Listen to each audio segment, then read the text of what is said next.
In this explainer, we're going to cover one clear, rule-based action you can take to interrupt an urge before it takes over. Now, this isn't about soothing an urge, it's about building a solid structure to manage it. Okay, first things first. Let's be very clear about what an urge is.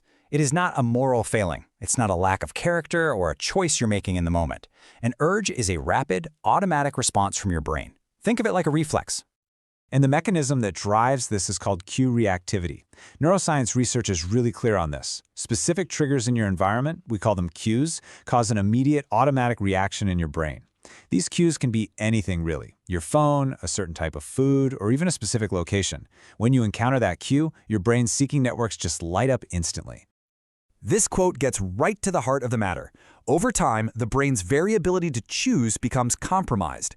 This isn't just a feeling, it's a documented neurobiological effect called impaired response inhibition. Your brain's hardware is literally changed. And this brings us to an absolutely crucial point. When you're in the grip of a powerful urge, willpower is not a reliable tool. It's just not.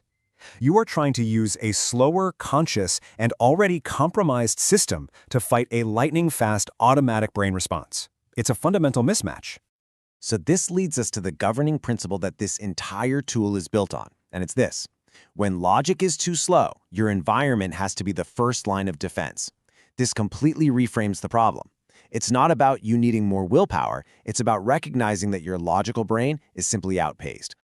And here's a look at that mismatch. Your executive control, your logic, is slow, it's conscious, it's deliberate. But the environmental cue, it's immediate, it's automatic, it's right there in front of you. Your conscious brain just can't intercept that automatic process once it's been triggered.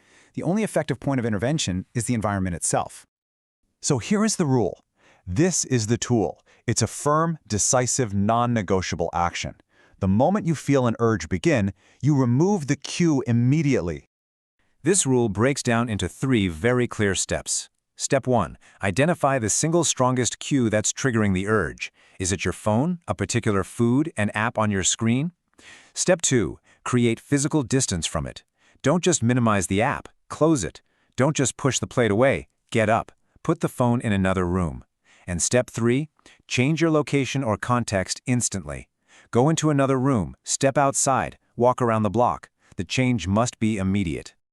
So why is that third step so important? Why do you have to actually change your context? It's because research shows that the brain's hyperreactive response to a cue is often tied to the environment where you usually encounter it.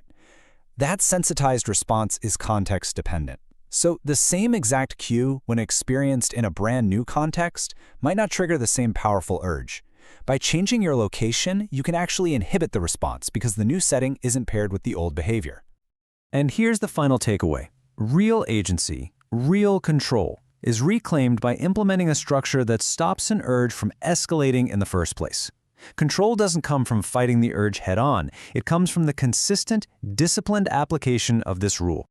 A quick disclaimer. This is a regulation tool that's derived from peer-reviewed research. It is not medical advice and it is not a substitute for professional diagnosis or treatment.